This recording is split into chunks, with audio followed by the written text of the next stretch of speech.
Guys, എന്തൊക്കെയുണ്ട് വിശേഷം? എല്ലാവരും സുഖമായിരിക്കുന്നു. ഞാൻ ഇവിടെ അടിപൊളിയായിരിക്കുന്നു കേട്ടോ. അപ്പൊ ഇന്ന് ഞാൻ ഇപ്പൊ വീഡിയോ ഇടാൻ കാരണം എന്ന് വെച്ചിട്ടുണ്ടെങ്കില് സ്കൂളൊക്കെ വിട്ട് വന്ന് ഇൻസ്റ്റഗ്രാം എടുത്ത് നോക്കുമ്പോൾ നാട്ടിലെങ്ങും വിഷു ആഘോഷങ്ങൾ അങ്ങ് ഗംഭീരമായിട്ട് നടക്കുകയാണ്. ഞാനിപ്പോ ഏകദേശം ഒരു 4 വർഷമായി ഗൈസ് നാട്ടിൽ വിഷു ആഘോഷിച്ചിട്ട്. ഇടയ്ക്ക് ഞാൻ നാട്ടിൽ ഉണ്ടായിരുന്നു, പക്ഷെ ഞങ്ങൾക്ക് അന്ന് വിഷു ഉണ്ടായിരിക്കാം. ആ സമയത്ത് ഞങ്ങൾക്ക് വിഷു ഉണ്ടായിരുന്നില്ല, അമ്മ മരിച്ചോണ്ട്.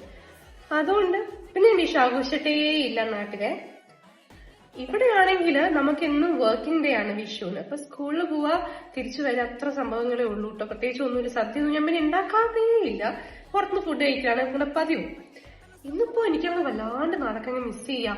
പടക്കം പൊട്ടിക്കലും എന്തൊരു ആഘോഷമായതെന്ന് അറിയാമോ? ഞങ്ങളുടെ അവിടെയൊക്കെ അപ്പുറത്തും ഇപ്പുറത്തൊക്കെ ഉള്ള ആൾക്കാർ ഇങ്ങനെ ഭയങ്കരമായിട്ടും എന്താ പറയാ, എല്ലാവരും കൂടി രാത്രി വിഷു തലേദിവസം രാത്രി ഇങ്ങനെ പടക്കം പൊട്ടിക്കും. വെളുപ്പിനെ കണി കണ്ടതിന് ശേഷം ബാക്കി പടക്കം പൊട്ടിക്കും.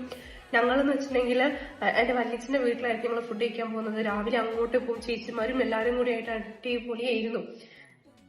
I miss that. സത്യത്തിൽ പറഞ്ഞാൽ എനിക്കത് വല്ലാണ്ട് മിസ് ചെയ്യുന്നു ഇപ്പൊ ആലോചിക്കുമ്പോൾ എനിക്കങ്ങ് ഭയങ്കര വിഷമം വരിക. നിങ്ങളും പ്രവാസികളാണ്, ഈ അവസ്ഥയിലാണോ നിങ്ങളുള്ളത്? പക്ഷേ ഒരു കാര്യം പറയട്ടെ, ദ ബെസ്റ്റ് പാർട്ട്, എനിക്ക് എന്റെ കൂടെ അച്ഛനും എന്റെ ഹസ്ബൻഡും കൂടെ ഉണ്ട്. ഇവരെങ്ങനെ ഒന്നും ഇല്ലാണ്ട് നിൽക്കുന്ന ഒരുപാട് പ്രവാസികളില്ലേ, വീട്ടിലാരും കാണാൻ പറ്റാണ്ട് നിൽക്കുന്ന കുറെ പ്രവാസികളില്ലേ. അതൊക്കെ ചുമ്മാ ഞാൻ ലക്കിയാണ്. പക്ഷെ എന്നാലും ഐ ഫീൽ സോ സാഡ്.